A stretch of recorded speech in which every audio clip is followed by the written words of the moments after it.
Hard copy. It's been noted there is a digital revolution trying to take over and sweep away reality, knowledge and history as we knew it. Things being changed and updated, revised and remade quicker than people can keep up. The Mandela effect was a sign, and probably an early test, to see how quickly they could create a conflicting story or event which people were sure they knew had happened, just as sure as the people who had known it didn't happen. A firmly affixed memory you can't quite place, but it is there to convince you of what you think you know, with your own brain playing along to create the memory.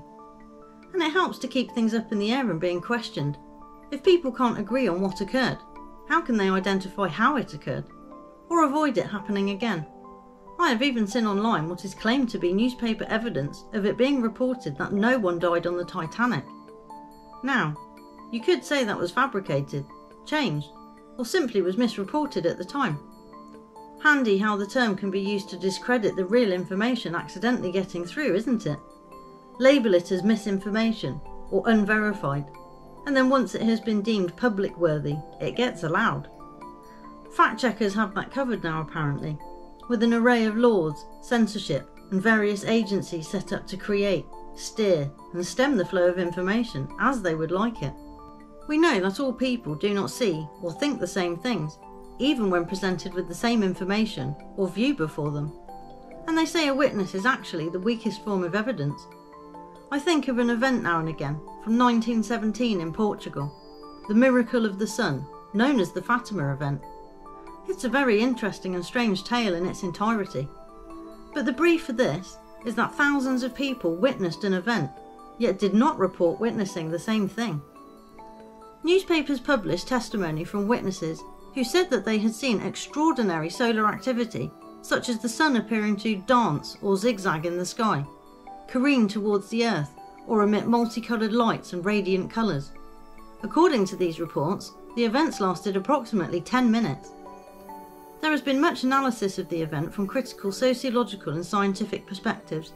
According to critics, the eyewitness testimony was actually a collection of inconsistent and contradictory accounts.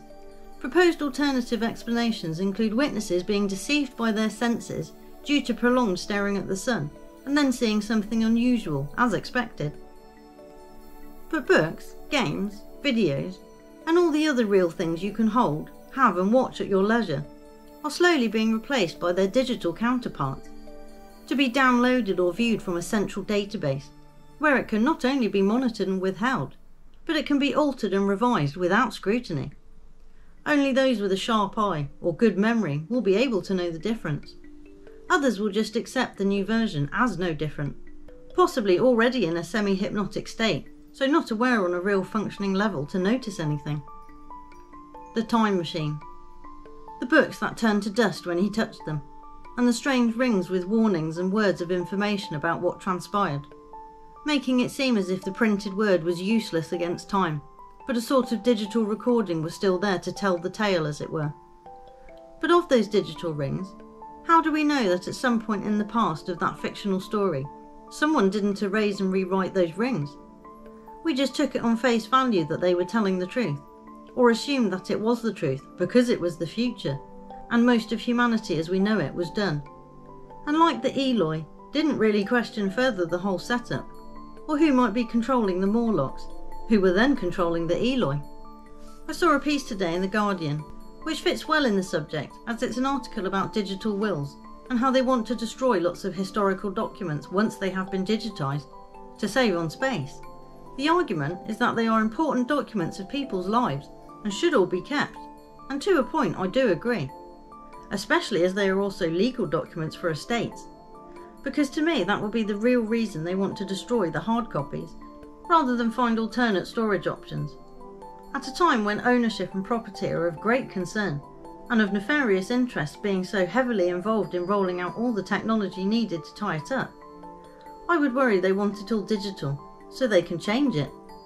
And without an original hard copy to verify that, things can easily be rewritten or changed. However, we all know how many records have mysteriously disappeared over the years, or gone up in smoke, or have simply been shredded to get rid of whatever is in the way. And again, you can fake documents too. So how do we even know that what is being preserved is real anyway? We don't is the short answer to that. Which is why maybe personal truths are so important. The things you can verify, know, and understand from your own life and thoughts. Because with everything else, you just can't be sure.